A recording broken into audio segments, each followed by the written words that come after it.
Ménade apareció ante mí como un milagro de Halloween, si es que eso existe, porque por ciertos motivos no había podido grabar ningún episodio especial para Halloween, dado que este año no va a haber Halloween por diferentes motivos.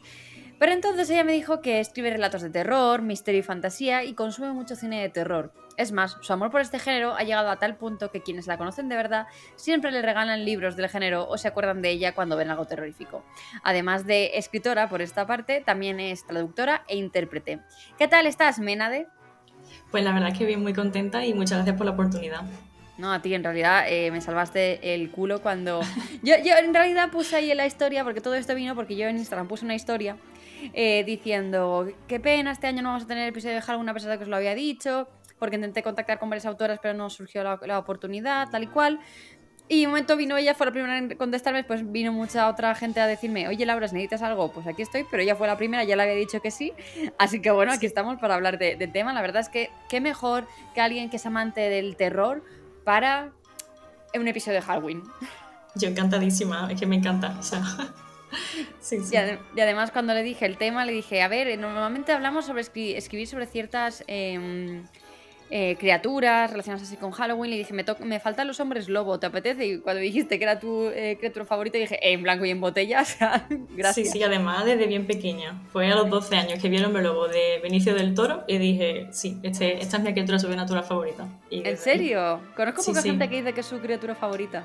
Pues yo fue además, no sé, a los 12 años, que era como muy pequeña para ver ese tipo de cine, pero fue eso, decir, me gusta esta criatura. Sí, sí, Wow. Yo la sí. verdad es que creo que la primera vez que escuché hablar de los hombres lobo fue en Harry Potter. Bueno, a ver, a oír También, hablar de sí. ellos antes, pero como tal de verlo en alguna... Esto creo que es uno que está bastante infravalorado, el hombre Sí, lobo.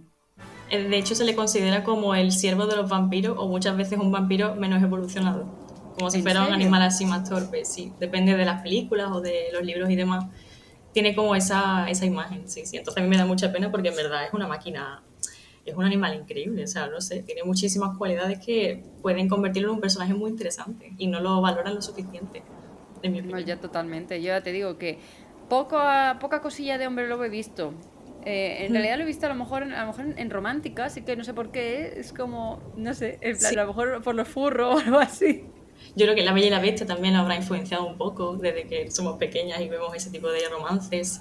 Y luego eso también Crepúsculo, pues a lo mejor abre un poco la veda de que tiene una sobrenatural que se enamora de un humano y ya a Claro. raíz de ahí pues sí, también se juega un poco con eso. Es verdad, se me había olvidado Crepúsculo. Mira que ahí es importante el hombre lobo y no había caído en la cuenta de Crepúsculo. Sí, Ojo. sí. Está muy infravalorado el pobrecillo. Yo creo que también está... Eso que dices tú de que es torpe, a lo mejor como... Más que con el lobo, a lo mejor lo relacionan con el perro, ¿no? Y es verdad que el Exacto. perro, a pesar de que te quiere muchísimo, es un animal muy torpe. O sea, Sí, tú lo ves total. intentar subirse a una cama y hay veces que dices, el pobre animal no tiene más, o sea, hace lo que puede. Sí. Pero bueno, para empezar a hablar sobre escribir sobre hombres lobo, te quiero preguntar de dónde nace la criatura del hombre lobo como tal. Pues curiosamente nace en Europa, concretamente en la región de Arcadia, en Grecia. Y el primer relato que existe sobre hombres lobo es del año 7 después de Cristo, No en jodas. en las Metamorfosis de Ovidio, que es como un poema épico extenso Sí. que tiene 250 historias de mitos y leyendas. Y una de ellas pues es la historia de Licaón, que ya por el nombre, que Licaón licántropo, pues sabemos un poco por dónde va la historia, ¿no? Y cuenta pues eso, que el rey de Arcadia, que era Licaón, era un rey muy querido porque había conseguido que su pueblo, que había sido muy salvaje, se civilizara. ¿Qué ocurre? Que se le fue un poco de las manos el poder y empezó a cometer asesinatos en su palacio, en el templo que había construido para Zeus. Entonces, Zeus se enteró de lo que estaba ocurriendo y decidió hacer una visita rápida, como disfrazado de peregrino y de vagabundo para que no lo reconocieran. Y entonces él lo hospedó en su palacio.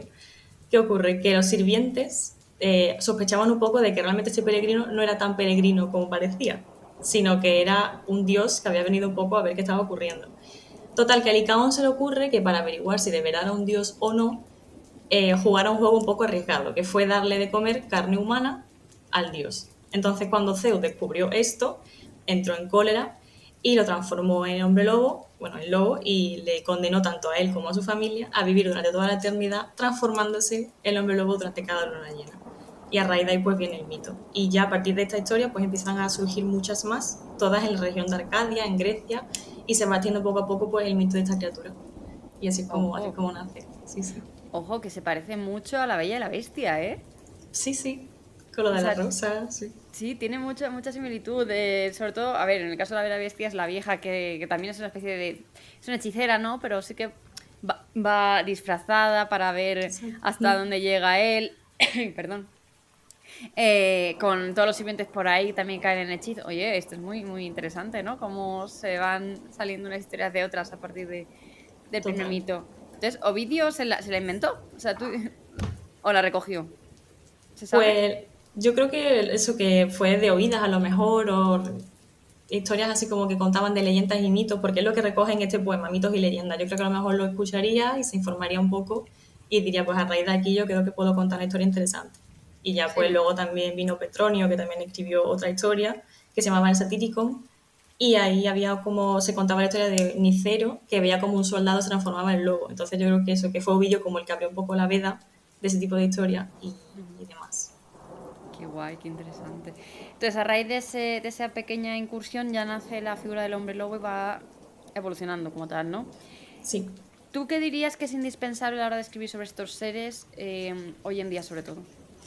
Pues yo creo que si queremos enfocarlo como historia de terror más que como novela romántica, es decir, si queremos ajustarnos a lo que era el hombre lobo de la antigua usanza y demás, yo creo que es muy importante transmitir el dolor, el tormento de esta maldición, porque al final es una maldición que te aísla, porque te transforma en una bestia incapaz de recordar lo que estás haciendo, incapaz de recordar al día siguiente por lo que has hecho el día anterior, solamente sabes que te has levantado con la ropa rasgada, llena de sangre y las uñas sucias y no sabes por qué. Entonces te crea como esa duda existencial de qué estoy haciendo, a ver si voy a hacer daño a mi familia. Entonces te aísla un poco de tu círculo y de relacionarte con la gente si es que de verdad te preocupa. Si eres una persona tipo un villano que lo que quiere es aprovechar ese poder para hacer daño, pues evidentemente no se va a aislar.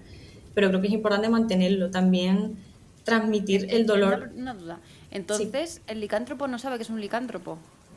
cuando se transforma, o sea, él sabe que tiene la maldición, pero cuando se transforma realmente solamente sufre el dolor, pero luego cuando ataca durante toda la noche de luna llena, él no sabe lo que está haciendo, es como que el lobo toma control y el humano queda como dormido. Y al día siguiente cuando se despierta sufre como amnesia.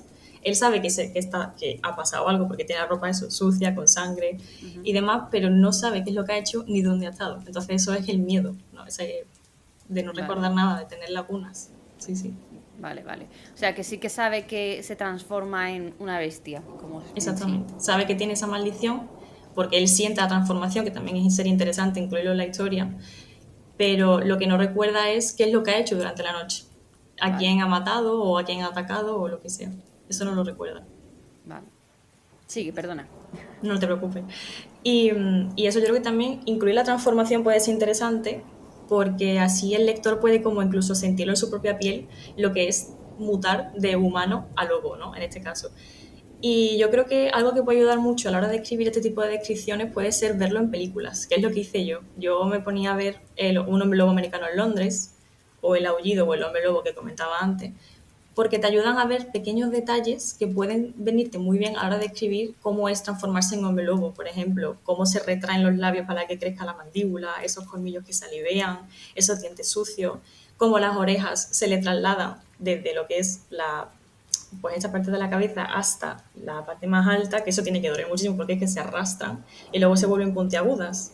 Luego también ese vello, ese pelo que es áspero, que es hirsuto, que es duro, que pincha, pues también hacer como que lo puedan llegar incluso a sentir esa molestia, ese dolor, o cómo se le parten las falanges y le salen esas garras tan grandes, cómo cuadruplica su tamaño prácticamente y ya es como que de repente de tanto sufrir el dolor entra en un estado como de anestesia y ya no siente nada porque ya está el lobo al control y ya es el que manda, ya es el que sale pues a cazar y a montar su propia cacería y su propia matanza en el pueblo o en la ciudad o donde sea.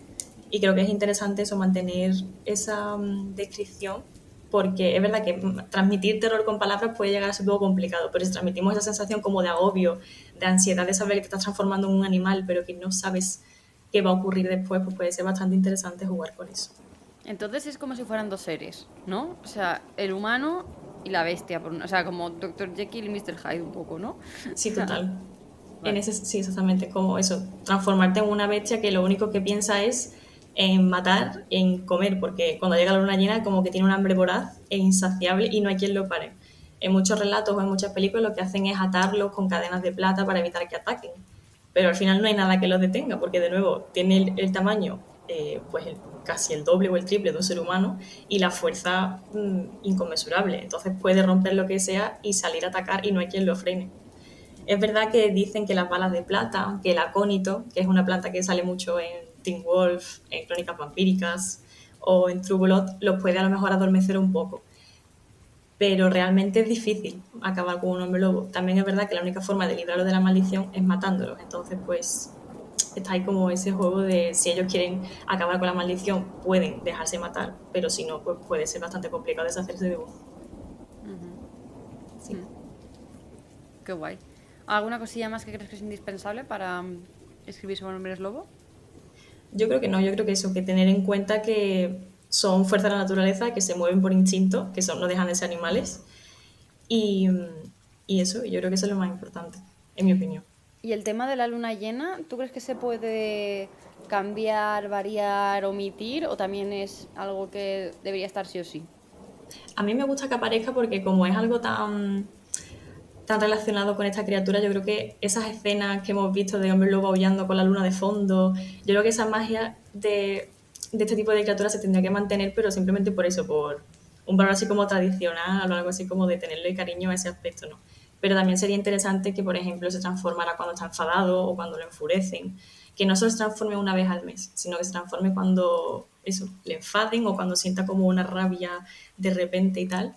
Pero eso, mantener la luna sería interesante, porque como siempre ha estado relacionado, yo creo que es un aspecto así como, por ejemplo, los crucifijos con los vampiros, ¿no? Pues es algo que van de la mano, entonces, pues no sé, yo creo que estaría bien mantenerlo. Entonces, según tu criterio, ¿cómo crees que se puede innovar al construir hombres lobo para salirnos, o sea, mantener lo que ya conocemos, pero intentar ser un poco originales en ese sentido? Pues, por ejemplo, lo que acabo de comentar, o también, pues, cuando están en su forma humana, su forma física, pues a lo mejor atribuirle algún tipo de cualidad, algún tipo de peinado, o que tengan unas barbas muy frondosas, o que se recojan el pelo con trenza, o que tengan algún tipo de marca en el cuerpo que les ayude a identificarse entre ellos. No sé, por dar un poco de novedad al asunto. Luego también el origen de la maldición, que no sea a través de un mordisco, que puede ser, por ejemplo, que nacen con un gen que a partir de cierta edad se despierta y entonces pues empiezan a convivir con esa nueva identidad. O, por ejemplo, una locura tipo que van a hacer una transfusión de sangre y por error le transfieren sangre de un hombre lobo y se transforman. Por darle eso un giro diferente o también eso, cambiar lo que es la transformación en sí, lo que comentaba antes, o luego si queremos que sea bípedo o cuadrúpedo, porque depende, por ejemplo, en Crepúsculo son lobos muy grandes pero van a cuatro patas, luego en otras películas son pues son bípedos, ¿no? Por ejemplo, El hombre lobo donde sale Benicio del Toro. Ya eso es función de lo que te interese más, si quieres mantener la imagen pues más a la antigua usanza o una renovada o diferente. Luego también, si quieres que sea romántica o no, que tampoco yo lo veo interesante el querer atribuirle pues un toque romántico a este tipo de historias, ¿no? Porque al final yo creo que lo bueno que tiene el género de la fantasía y del terror es que puedes jugar como quieras con él y no hay ninguna idea demasiado creativa ni demasiado loca y es la magia que tiene, ¿no? El que puedas innovar como quieras. Entonces, si quieres enfocarlo desde el amor, pues súper bien. Y si quieres que sea muy terrorífico, pues también fenomenal. Y luego también muy interesante, pues es verdad que la licantropía no tiene cura, igual que el vampirismo tampoco la tiene, pero ¿por qué no crear tú tu propia cura? De, por ejemplo, que si durante 4 lunas llenas no se alimenta de carne humana, se vuelve a su identidad de ser humano y se libera de la maldición, por ejemplo. Y jugar un poco así con romper los esquemas de este tipo de criatura sobrenatural, por ejemplo. Y además este último es muy interesante porque ahí entra un conflicto muy importante, ¿no? Que al final tú no tienes control sobre la bestia y lo que ocurra por la noche no está tanto en lo que Exacto. tú quieras hacer o no, que tú a lo mejor quieres deshacerte de esa maldición, pero tu yo lo uno no te deja, ¿no? Y tienes que confiar en otras personas para que te mantengan ahí evitando la tentación de comer carne humana, por ejemplo, ¿no? O sea, es Exacto. un conflicto interesante ahí, a lo que a lo mejor alguien que nos escuche puede tomar nota para escribir su historia de hombres lobo. Pues sí. ¿Cuál crees que son los errores más comunes a la hora de escribir sobre hombres lobo? Yo diría que hay uno que es como el que más creo yo que podría ser un problema, y es cuando hacen como que el hombre lobo reconozca a quien tiene delante, porque sea un familiar suyo al que tiene mucho cariño, al que aprecia, o que sea su interés romántico. Yo creo que al ser una bestia que pierde el control y que pierde la conciencia, no tiene mucho sentido que ahora de repente reconozca a una persona entre la multitud, porque al final lo que ellos ven es comida, ellos lo que ven es atacar sangre, no ven, ay, esta es la persona que me gusta, este es el hermano pequeño al que tengo tanto cariño. Entonces, darle esa cualidad, es verdad que es conmovedor cuando lees un libro de ese estilo y ves que el hombre lobo reconoce a X persona y cesa los ataques, pero también sería interesante darle un giro de acontecimientos a la historia y hacer que el hombre lobo acabe con este personaje tan querido que tú no te lo esperes, porque al final es lo que tienes en el terror, que te infunda a ti ese miedo o ese respeto y decir, ostras, pues tampoco me puedo confiar con la historia porque puede matar a cualquiera. Y yo creo que eso sería como lo interesante, mantener ese estado de inconsciencia de no saber qué es ni qué es lo que tiene delante. Y luego ya por lo demás yo creo que no hay nada así que me desentone ni nada. Yo creo que solamente eso, cuando reconocen a un personaje. Qué cruel eres, ¿eh? Sí, soy un poco cruel. Ha sonado a yo, me da igual que seas mi hermanito pequeño bebé acabado de recién nacido, que te voy a comer igual. Sí, yo el día que salga una publicación mía se sabrá que soy bastante cruel. O sea, sí. Tú eres como un meme ese de cuando publique no diré nada, pero habrá señales, ¿no? Sí, exactamente. Y ya para acabar, ¿nos recomiendas alguna historia con hombres lobo para pasar el día de Halloween? Sí, recomiendo dos. Una es El hombre lobo de París de Guy Endor, que es básicamente el equivalente licantrópico de Drácula de Bram Stoker. Y luego El ciclo del hombre lobo de Stephen King, porque es un libro muy cortito, que se lee muy bien. No es tampoco muy macabro ni tiene mucho gore, pues hay personas que se quieren empezar a meter en este género, pero les da un poco de cosa leer pues, sobre desciframientos o sangre. Es la mejor forma de empezar. Es una historia que se lee muy rápido, tiene ilustraciones y es muy entretenido. Y sí, está muy bien. Pues qué guay, Mena, de muchas gracias por formar parte de este episodio de Halloween. Si hay algo que a lo mejor no te he preguntado que tú quieras añadir acerca de estos seres, estas criaturas, este es tu momento para añadir lo que quieras. Nada, muchas gracias a ti. Y yo creo que no, que lo he dicho todo, la verdad. No, no me he dejado nada en el tintero. Pues nada, espero que hayáis tomado nota de lo que ha contado Ménade y que os atreváis a escribir historias sobre hombres lobo. Que este año el Halloween ha sido un poco distinto, pero aún así espero que gracias por haberle dado una oportunidad a este episodio y haber dado al play. Que espero que el año que viene las cosas se asenten un poco y ya podamos volver al Halloween de todos los años, que al final es un evento muy chulo que me gusta un montón y que creo que vosotros también lo disfrutáis. Y nada, recordarte que tienes contenido de pago gratuito en literaturajuniorparaescritores.com y que nos escuchamos una vez más el domingo que viene. Adiós.